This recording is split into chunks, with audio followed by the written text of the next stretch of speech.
Hey everyone, this has been a journey and a process. Before I start, you're probably looking at the name Punch Brook. I have so many people ask me how it got its name. And although I don't know for sure, anecdotally, I have been told the story goes, and I don't even know the time frame, but it was back when there were horse and carriage.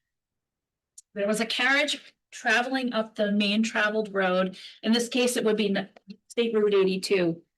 And there was some sort of snafu, and it happened to have either rum or some sort of liquor in it, and it overturned, and the contents fell into.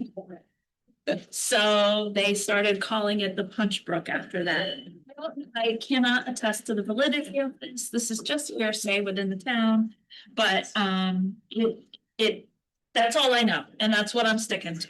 So actually. Okay, what I'm going to talk about is our watershed community, which is basically our watershed group. I'll also talk a little bit about the sub-watershed of the Punch Brook, which is part of the Rojan Pool watershed.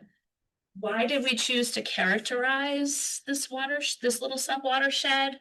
A little bit about the project process and the timeline, and some lessons learned and some next steps that we're planning to implement.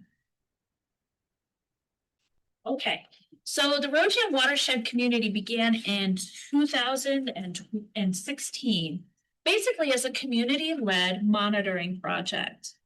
There were some questions about what kind, some issues or questions about the bacterial content in the Rojan. If you remember from Emily and Karen's slides, when you look at the two watersheds that we were looking at today, you look at the Rojan and you say, well, it's not really built up or anything like that. What could really be causing that? But if you'll notice we have a tremendous amount of agriculture in our little sub-watershed, and it tends to be right around the actual streams and water bodies. So we said, okay, let's start monitoring this, and let's start a community-led project where we have been sampling for E. coli since 2016. And currently we have 16 sites that are surveyed along the main stem of the Rojan. And we look for E. coli temperature, conductivity, dissolved oxygen at all survey sites. There's a healthy volunteer base that go out there, and we survey through the summer months, and the results are processed by the BARD lab, and then they're also received by Riverkeeper. And it is a wonderful, actually both of these pictures on the left side are one of Riverkeeper's watershed map that they have, which is really interactive. So if you're looking for information about any of the monitoring sites, it's very interactive and eye-opening. And the one on the right is actually from Bard Center for Environmental Resources. Here's a little picture of how the sub-watersheds fit into the broader Rojan watershed. You can see the Punch Brook. We're kind of eastern, southern side of the watershed. And we are getting close to the, Connecticut, Massachusetts border. We have 47.5 square miles. We span both Dutchess and Columbia counties. And it includes the towns of Ancram, Copiague, Gallatin, Northeast, and Pine Plains. There's a mix of land uses, including agricultural, residential, and there are small pockets of industry. So we have one of the world-renowned, I guess, paper mills, the Ancram paper mill, right on the main stem of the Rojan. And in the Punch Brook, which is the one that we're looking at today, we actually have our town highway garage, which you can consider an industrial site. There's a lot of storage of chemicals and everything. So that is actually in the Punch Brook. And there's large areas of connected forest, and we have a lot of agriculture, but plentiful wetlands and streams too. So why did we want to do this? So We had a few questions as a group, especially within the Rojan watershed community, that we wanted to find out a little bit more about. We wanted to kind of look at what the natural resources were within the watershed, what the land uses were, what is the water quality. We had kind of a little bit of a cue about that. And are there known existing water quality issues? And we were kind of like, all right, how are we going to start to do this? And along came the Hudson River Watershed Alliance with this amazing opportunity to develop this characterization and this background information and help us pull it all together because we are all volunteers. None of us were paid. And so, as many of you are, we don't have the training to do that. I'm a biologist by trade, but I am not a watershed planner. So I needed some help to do this. And so the Watershed Alliance, the Estuary Program have really been instrumental in helping us start to address some of these issues and some of these questions that we had. We were really lucky because in Ancram in 2015, we developed our version of an NRI is a natural resources conservation plan. So it's not only an inventory, but it also gives some planning guidance, which our planning boards or zoning boards actually heavily use when they are doing their land use decisions. And so that was really helpful to this process. So that really kind of answered a little bit of number one, at least for Ancram. Gallatin is currently working on theirs, and Copake did not have one at that time either. So as we kind of were the project lead in this, we had a good foundation on that. But land use was something that we really never looked at. And so that was something that we were hoping to gain out of this.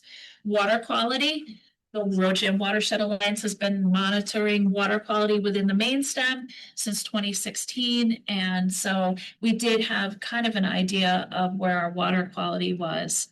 And are there known existing issues? Well, looking back at that data that we've been collecting for 10 years, we could see these spikes in E. coli in the main stem and understanding that that was probably coming from somewhere like one of these sub-watersheds, like the Punch Brook, could be feeding into the main stem and could be causing some of these elevations. So that is also something that we're looking at. So we applied for technical assistance in 2022. I will say prior to application, I realized I had to build some sort of cross-boundary relationships with people so that I could help build an advisory committee before we even went ahead and applied. And I probably should have put that step on here too. But I was speaking with the towns of Gallatin, with Copake, Hillsdale, all of these different towns that are around this little sub-watershed and have some part of it. I had to be able to get those existing relationships.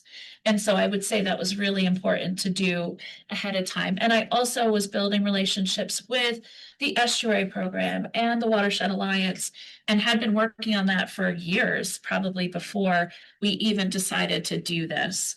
So, and I was lucky to have a lot of people that were willing to step up and actually volunteer and help with this. And then we created the Watershed Advisory Committee, which was really easy to do because I already had kind of put a bug in everyone's ear. Hey, we're looking to do this. Would you be willing to help? And so that was fairly easy to do.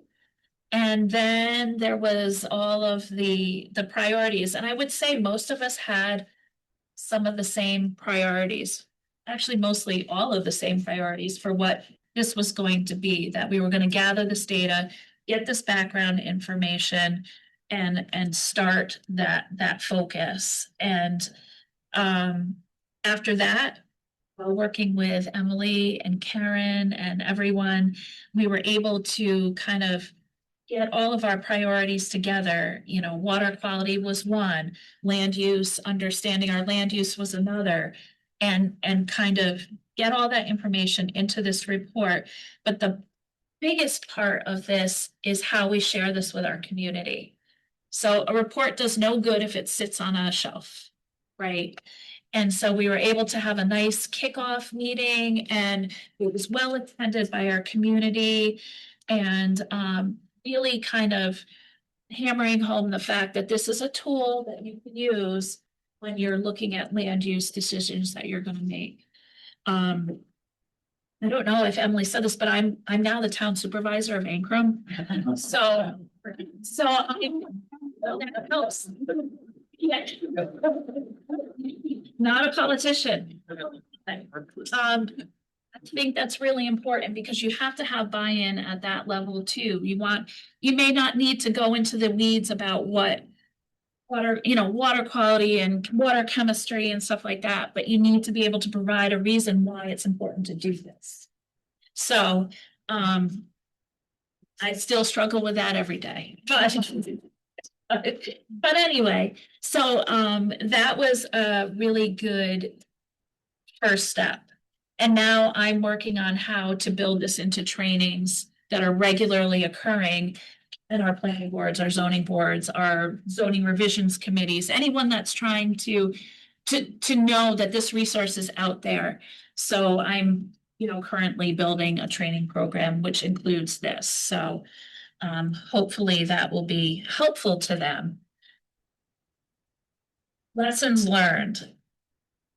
Yeah, you cannot start early enough to get your community excited about doing watershed planning and getting your advisory committee together. So I would say that takes a lot of cross jurisdictional, cross boundaries. I should also say it's hard for us because we span 2 counties too. So we also have Dutchess County in Columbia County, and for anyone that knows both of those, it's like you fall off a cliff when you go into Columbia County. See, I didn't say into Dutchess County. They're very different. Organizationally, things are very different.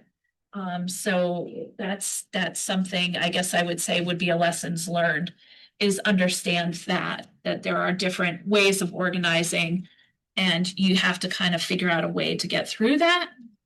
And neither one is bad. They're just different. And I think it's also really important to make sure you communicate your milestones as you're doing things. So one thing I would do is I would try to go to a town board meeting when I wasn't on the town board and actually present to them, hey, we're at this point. This is what's happening, because we have pretty well attended town board meetings. And so also members of the community are hearing that as well, so that they kind of know what's happening. And now I'm at the point where I'm on that third bullet line where we're continuously sharing this product that we have and checking in. Is it useful? Does this work for you? Are there things you want to see? Because that way you start to, someone asked a question about updating your plan. You can make it kind of, hey, we're getting a lot of questions about X. Maybe we should revisit X and figure out how that works better for the people that are using the plan to do work. So at this point, our watershed is kind of not in a reorganization, but we're trying to strengthen our organization before we go for a full watershed management plan. So we went through the capacity building program, and if anyone's hesitant or what, that is probably one of the best programs I have ever gone through. I can honestly say that, and it applies to anything. It's focused, yes, on a watershed plan, but some of the principles that you learn through that really are transferable to any organization that you do and you work with. So I cannot stress that is, if you're working on your watershed organization or you're planning to do one, go through that kind of training, because it really gives you a way to take all of these crazy ideas together and put them into one kind of step that helps you be a little bit more successful.